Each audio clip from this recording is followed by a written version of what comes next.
As we mentioned, Donald Trump won last night's Iowa caucus in a landslide. This despite of, or perhaps because of, Trump facing a long list of criminal and civil charges.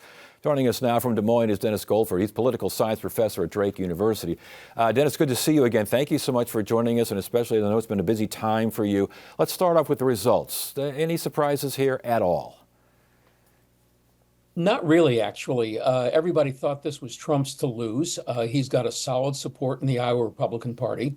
And of course, there was a little boomlet for Nikki Haley over the past week or so, which suggested she might finish ahead of Ron DeSantis. It didn't turn out that way. But I think it pretty much confirmed the basically static structure of the caucus season overall. It wasn't the most interesting caucus season I've ever seen. Interesting. So basically, was this just a race for second place? Well, you know, the old saying, close counts only in horseshoes and hand grenades. And this is a pretty distant second place, almost 30 points behind the front runner. But yeah, the general strategy, at least of DeSantis, was to emerge as the alternative to Donald Trump. And that meant trying to defeat the rest of the field. That hasn't gone so well for him so far. But of course, the road show has moved on to New Hampshire and then South Carolina and Nevada. Indeed. As far as winning, though, he got 51% of the vote, Trump did. I mean, that means 49% of those rock-solid, rock-rib Republicans said, I want someone else. Does this boost his campaign?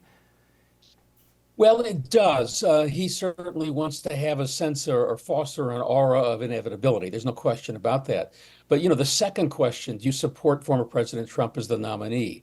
That's the first question. The second question is, would you, even if you don't support him, if he's the nominee, will you vote for him in November?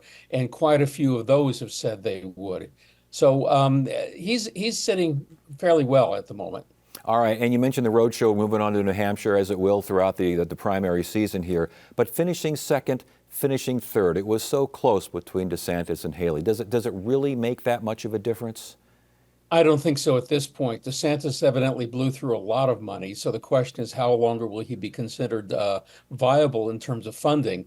The main problem was all of the challengers to Trump kept trying to run against Donald Trump without running against Donald Trump because they didn't want to alienate that core Trump base.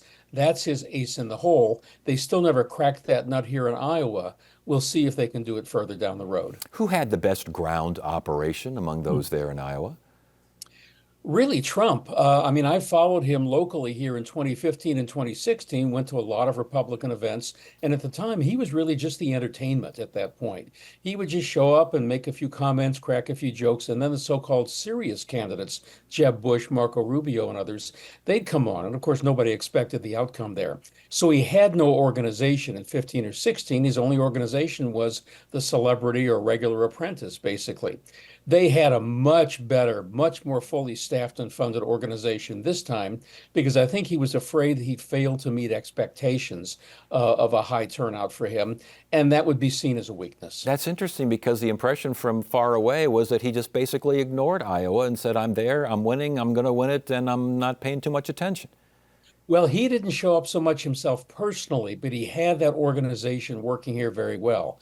At the same time, remember, people tend to overread the Iowa caucuses. Only about 15% of eligible Republicans actually turned out to participate in the caucuses, only about 110,000 people. The state itself has 3.2 million, and there are close to 200 million registered voters in the country. So you're talking 110,000 people swinging a pretty big bat. Yeah, I want to get to that point again here in a second. But as far as the issues that you heard, what was top of mind among those who did cast a ballot? Well, for Haley, in a way, represented a kind of pre-Trump Republican Party. She was basically campaigning as a kind of Reaganite conservative in terms of domestic policy, economic policy, and especially foreign policy. Trump has transmogrified the Republican Party. It's not the same Republican Party anymore nationwide, or certainly here, not in Iowa. That's based more upon, you can say it fairly flippantly, as culture war issues.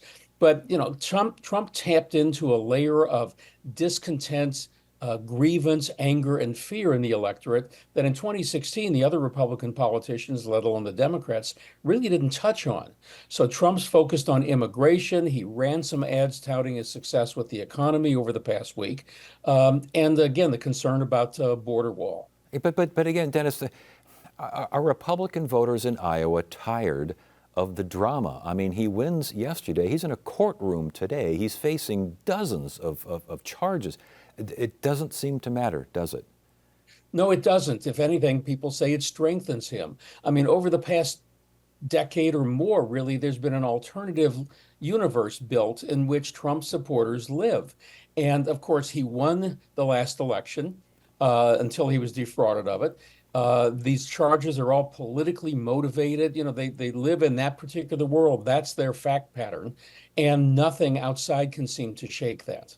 You referred to Iowa earlier, and there is some criticism that Iowa plays an outsized role, I should say, in presidential politics. You're talking like 2% of Republican delegates nationwide are decided here, Right. and